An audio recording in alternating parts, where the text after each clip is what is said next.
दोस्तों, भारत और अफगानिस्तान के बीच मुल्लांपुर में खेले जा रहे एकमात्र टेस्ट मैच का पहला दिन पूरी तरह भारतीय टीम के नाम रहा। लंबे समय बाद टेस्ट क्रिकेट में मैदान पर उतरी टीम इंडिया ने अपने बल्लेबाजों के दमदार प्रदर्शन से ऐसा दबदबा बनाया कि अफगानिस्तान की टीम पूरे दिन संघर्ष करती हुई नजर आई। दिन का खेल समाप्त होने तक भारत ने पहली पारी में 3 विकेट के नुकसान पर 848 रन बना लिए थे। कप्तान शुभमन गिल 103 रन और ऋषभ पंत 50 रन बनाकर नाबाद लौटे। पहले दिन भारतीय बल्लेबाजों ने जिस आत्मविश्वास, तकनीक और आक्रामकता का प्रदर्शन किया, उसने साफ संकेत दे दिया कि टीम इंडिया इस मुकाबले को किसी भी तरह से हल्के में नहीं ले रही है। दोस्तों, ये मुकाबला भले ही विश्व टेस्ट चैंपियनशिप का हिस्सा नहीं है, लेकिन भारतीय क्रिकेट के लिहाज से इसका महत्व बेहद बड़ा है। पिछले कुछ समय में टेस्ट क्रिकेट में भारत का प्रदर्शन उतना प्रभावशाली नहीं रहा था जितनी उम्मीद की जा रही थी। ऐसे में यह मैच कई खिलाड़ियों के लिए खुद को साबित करने का सुनहरा अवसर बनकर सामने आया। खास तौर पर नंबर 3 की बल्लेबाजी, मध्य क्रम का संतुलन, युवा खिलाड़ियों की तैयारी और टीम के भविष्य की दिशा तय करने के लिए यह मुकाबला काफी अहम माना जा रहा है। मैच शुरू होने से पहले सबसे ज्यादा चर्चा भारतीय प्लेइंग 11 को लेकर थी।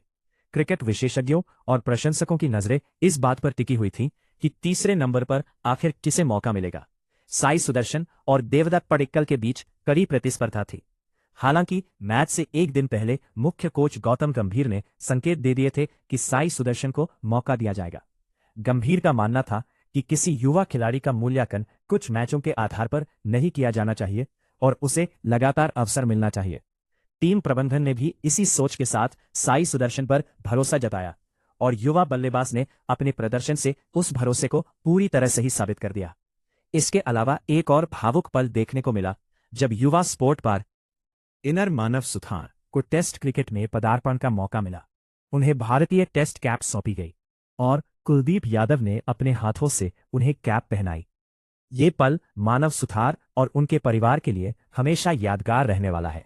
भारतीय टीम इस मैच में सिर्फ जीत के इरादे से नहीं उतरी थी, बल्कि भविष्य की टीम तैयार करने की दिशा में भी कदम बढ़ा रही थी। जब टॉस हुआ तो कप्तान शुभमन गिल ने बिना किसी हिचकिचाहट के पहले बल्लेबाजी करने का फैसला किया। मुल्लांपुर की पिच बल्लेबाजों के लिए अनुकूल दिखाई दे रही थी और भारत इस मौके का पूरा फायदा उठाना चाहता था। अफगानिस्तान की टीम भी पूरी तैयारी के साथ मैदान पर उतरी थी, लेकिन पहले दिन भारतीय बल्लेबाजों ने उन्हें ज्यादा अवसर नहीं दिए। भारत की ओर से यशस्वी जायसवाल और केएल राहुल पारी की शुरुआत करने आए। यशस्वी ने शुरुआत से ही अपने इरादे जाहिर कर दिए। उन्होंने कुछ आकर्षक चौके लगाए और गेंदबाजों पर दबाव बनाने की कोशिश की। दूसरी ओर केएल राहुल ने अपने अनुभव का परिचय देते हुए काफी संयम के साथ बल्लेबाजी की। दोनों बल्लेबाजों ने मिलकर टीम को अच्छी शुरुआत दिलाई और शुरुआती ओवरों में अफगानिस्तान को ज्यादा सफलता नहीं मिलने दी। हालांकि अफगानिस्तान को एक बड़ा मौका जरूर मिला।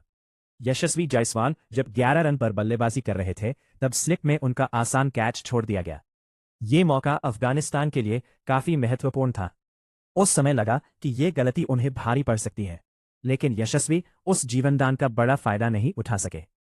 कुछ देर बाद मोहम्मद सलीम सैफी की गेंद पर विकेटकीपर अफसर जजई ने उनका कैच पकड़ लिया और यशस्वी 24 रन बनाकर पवेलियन लौट गए। भारत को पहला झटका लग चुका था, लेकिन इसके बाद साई सुदर्शन बल्लेबाजी के लिए मैदान पर आए। नंबर 2 की पारी की शुरुआत करने आए थे। ये उनके करियर की सबसे महत्वपूर्ण पारियों में से एक साबित होने वाली थी। भारतीय क्रिकेट में नंबर 3 की बल्लेबाजी हमेशा खास मानी जाती है। राहुल द्रविड़, चेतेश्वर पुजारा और कई बड़े खिलाड़ियों ने इस स्थान पर अपनी पहचान बनाई है। ऐसे में सुदर्शन पर दबाव भी था और अवसर भी। उन्होंने शुरुआत में समय लिया, विकेट की परिस्थितियों को समझा और फिर धीरे धीरे अपने शॉट्स खेलने शुरू किए। दूसरी ओर केएल राहुल शानदार लय में दिखाई दे रहे थे। उन्होंने गेंद को देर से खेला, जोखिम लिया और रन बनाते रहे। राहुल और सुदर्शन के बीच साझेदारी लगातार मजबूत होती गई। दोनों बल्लेबाजों ने अफगानिस्तान के गेंदबाजों को विकेट के लिए तरसा दिया। लंच तक भारत ने 1 विकेट पर 96 रन बना लिए थे और मैच पर अच्छी पकड़ बना ली थी। लंच के बाद भारतीय बल्लेबाजों ने और भी ज्यादा आत्मविश्वास दिखाया।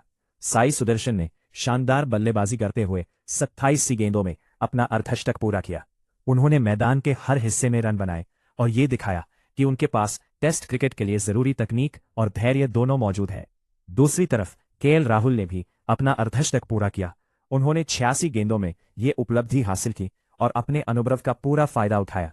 दोनों बल्लेबाजों के बीच दूसरे विकेट के लिए 139 रनों की बेहतरीन साझेदारी हुई। ये साझेदारी भारतीय पारी की रीढ़ साबित हुई।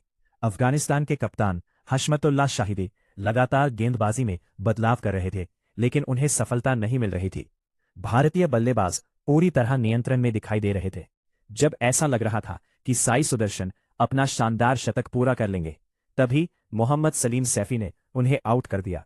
सुदर्शन 81 रन बनाकर पवेलियन लौट गए। उन्होंने 104 गेंदों की अपनी शानदार पारी में 13 चौके लगाए।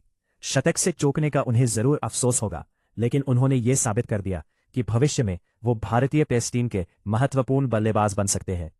सुदर्शन के आउट होने के बाद कप्तान शुभमन गिल मैदान पर आए। गिल पहले से ही शानदार फॉर्म में चल रहे थे और उन्होंने अपनी बल्लेबाजी से इसे फिर साबित कर दिया। शुरुआत से ही उनका फुटवर्क कमाल का नजर आया। उन्होंने स्पिन और तेज गेंदबाजी दोनों के खिलाफ शानदार शॉट लगाए और रन गति को बनाए रखा। दूसरे सत्र की समाप्ति तक भारत का स्कोर 2 विकेट पर 209 रन पहुंच चुका था। केएल राहुल और शुभमन गिल क्रीज पर मौजूद थे और भारत पूरी तरह मजबूत स्थिति में था। अफगानिस्तान को 1 विकेट की सख्त जरूरत थी ताकि वह मैच में वापसी कर सके। तीसरे सत्र में केएल राहुल ने अपनी शानदार पारी को शतक में बदल दिया। उन्होंने 165 गेंदों पर 100 रन पूरे किए और यह उनके टेस्ट करियर का 12वां शतक बन गया। राहुल ने अपनी पारी में 11 चौके लगाए और दिखाया कि क्लासिक टेस्ट बल्लेबाजी आज भी कितनी प्रभावी हो सकती है। पिछले कुछ वर्षों में राहुल ने कई उतार चढ़ाव देखे हैं, लेकिन इस पारी ने उनके अनुभव और क्षमता को फिर साबित कर दिया। राहुल के आउट होने के बाद ऋषभ पंत बल्लेबाजी के लिए आए। पंत ने आते ही मैच का रंग बदल दिया। उन्होंने अपनी आक्रामक शैली से रन गति को तेज किया। कुछ ही ओवरों में उन्होंने शानदार चौके लगाए और अफगानिस्तान के गेंदबाजों पर दबाव बना दिया।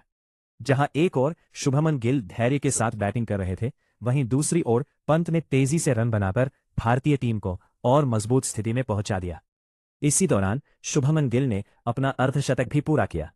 उन्होंने 68 गेंदों में ये उपलब्धि हासिल की।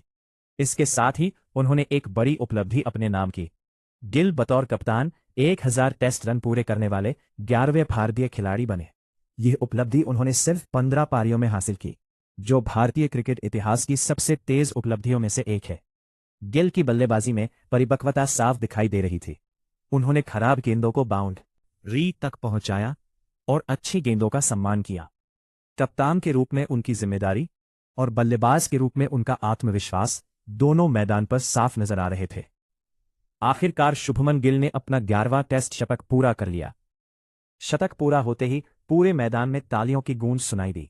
यह शतक सिर्फ एक व्यक्तिगत उपलब्धि नहीं था, बल्कि एक कप्तान के रूप में उनकी जिम्मेदारी का भी प्रमाण था। उन्होंने दिखा दिया कि वो भारतीय क्रिकेट के भविष्य के बड़े सितारों में से एक है। दूसरी ओर ऋषभ पंत ने भी अपना अर्धशतक पूरा किया। उन्होंने अपनी स्वाभाविक शैली में बल्लेबाजी करते हुए तेजी से रन बनाए। गिल और पंत के बीच शतकीय साझेदारी हो चुकी थी और दोनों बल्लेबाज अफगानिस्तान के गेंदबाजों को पूरी तरह थका चुके थे। दिन का खेल समाप्त होने तक भारत का स्कोर 3 विकेट पर 328 रन था।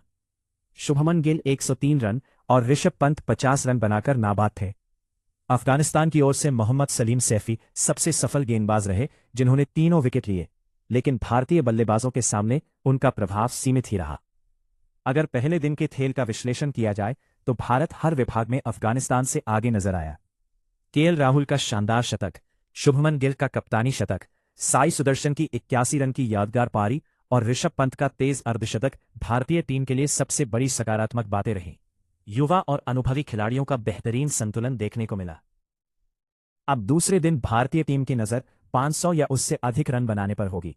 अगर शुभमन गिल और ऋषभ पंत अपनी साझेदारी को आगे बढ़ाते हैं तो भारत एक विशाल स्कोर खड़ा कर सकता है। वहीं अफगानिस्तान की कोशिश होगी कि सुबह के सत्र में जल्दी विकेट लेकर मैच में वापसी की जाए।